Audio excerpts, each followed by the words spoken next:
Hi, I'm Dr. Niky Gordon. So I'm a licensed psychologist working at Circle the City as a behavioral health consultant. So in that role, I'm lucky enough to meet with everybody, almost everybody that comes through the doors. And I get to at very least hear their story and figure out how I can help them. And in the 4.5 years that I've been doing this, I have heard just some stories that you would not believe. And especially when it comes to reasons people become unhoused. The population that, of course, is the most difficult to kind of hear what happened are those that are over the age of 65. And unfortunately, I would say it's about half of our population.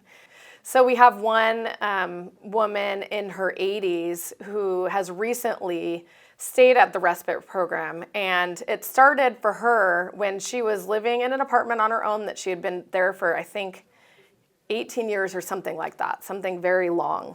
So she had been on her own, been able to manage her money, been able to feed herself, take care of herself, and somehow got involved in a scam.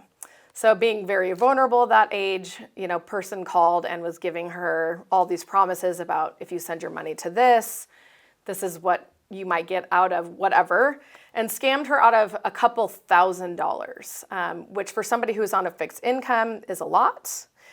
And so she ended up not being able to pay rent, got evicted. She's never been homeless, very scary situation for her. And so here is this older, vulnerable lady who has nowhere to go, and she walks into respite and she's terrified. And it's just, everybody who heard her story was just heartbroken.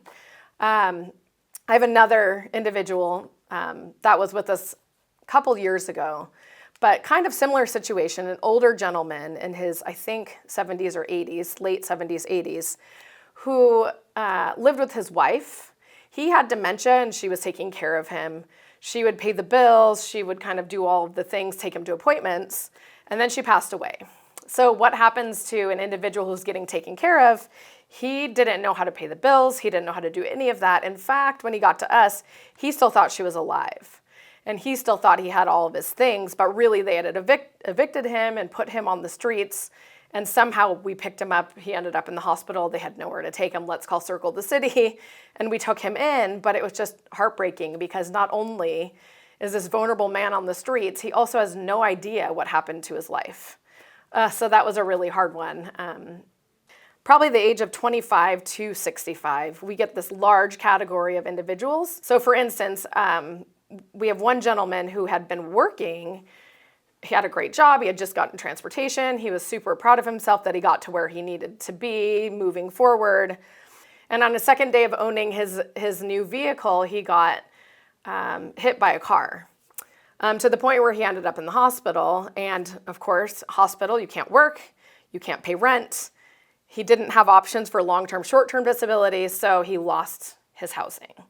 And I see that so often where they end up with a medical condition and because they've gotten hit by a car or something happens that they didn't expect, of course, that they weren't for whatever reason, weren't able to get to the doctor to take care of, or it was sudden, that suddenly they're unhoused. And you're like, what can you do? There's not enough resources. And people say things like, well, just go back to work.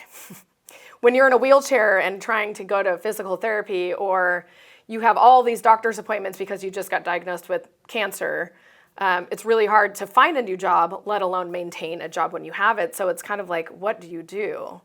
Just so many layers of things that you would never think about that happen to our folks that are just like, I honestly tell anybody it could happen to you and you don't even realize that. People think they have the resources and the support, but things happen, and most of us are one paycheck away from the same scenario.